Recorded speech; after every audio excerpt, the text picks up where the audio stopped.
2, 1, 0। चंद्रयान-3 की चांद पर सफल लैंडिंग के बाद अब इसरो ने सोलर मिशन आदित्य L1 को सफलतापूर्वक लॉन्च किया है।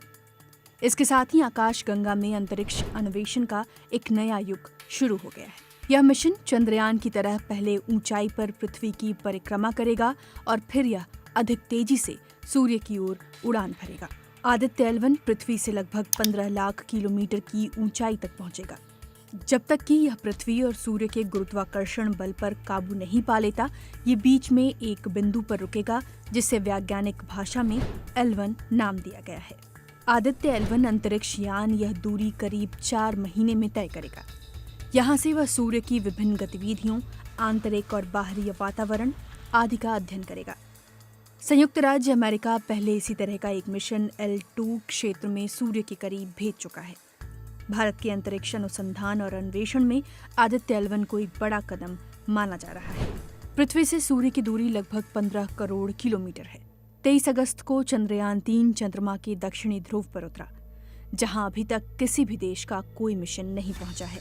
भारत ने 1950 और 1960 के दशक में उस समय अंतरिक्ष अनुसंधान का काम शुरू किया, जब देश गरीबी और निर्धनता की चुनौती का सामना कर रहा था। 1963 में जब इसने अपना पहला रॉकेट लॉन्च किया, तो किसी को यह भ्रम नहीं था कि यह अमेरिका और रूस जैसे विकसित देशों के साथ प्रतिस्पर्धा कर रहा है। लेकिन आज भारत दुनिया की 5वीं सबसे बड़ी अर्थव्यवस्था है। अंतरिक्ष प्रौद्योगिकी में अब यह निश्चित रूप से दुनिया के प्रमुख देशों संयुक्त राज्य अमेरिका, रूस, चीन और यूरोपीय अंतरिक्ष एजेंसियों की कतार में खड़ा है।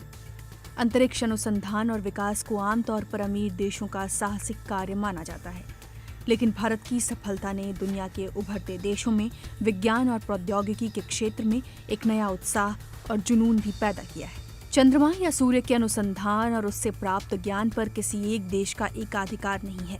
यह दुनिया भर में मानव विकास और मानवता के लिए समर्पित है। चंद्रयान की सफलता ने भारत में एक नई हलचल और उत्साह पैदा कर दिया है। भारत में अंतरिक्ष अनुसंधान एवं विकास कार्य केवल भारतीय अनुसंधान संगठन इसरो ही नहीं करता। हाल के वर्षों में देश में कई निजी अंतरिक्ष प्रौद्योगिकी कंपनियां उभरी हैं।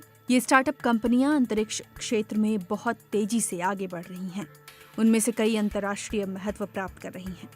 चंद्रमा पर चंद्रयान-3 की लैंडिंग के बाद इसरो निदेशक ने इस उपलब्धि के लिए इसरो वैज्ञानिकों को धन्यवाद दिया और भारत की कई निजी अंतरिक्ष कंपनियों की भी सराहना की। कुछ साल पहले तक अंतरिक्ष अनुसंधान और विकास का काम केवल इसरो और उससे संबद्ध वैज्ञानिक प्रौद्योगिकी संस्थानों के हाथ में था, लेकिन साल 2020 में मोदी सरकार ने अंतरिक्ष प्रौद्योगिकी क्षेत्र को निजी कंपनियों के लिए खोल दिया। पिछले 4 वर्षों में लगभग 150 निजी अंतरिक्ष कंपनियां अस्तित्व में आई हैं।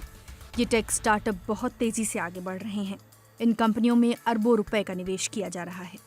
ये कंपनियां भी अपने दम पर आगे बढ़ रही हैं। 2022 में स्काईरूट नामक एक निजी कंपनी ने भारत में निर्मित रॉकेट पर अपना उपग्रह अंतरिक्ष में लॉन्च किया था। यह पहली बार था कि भारत की किसी निजी कंपनी ने अपने ही रॉकेट से अपना उपग्रह सफलतापूर्वक अंतरिक्ष में प्रक्षेपित किया था।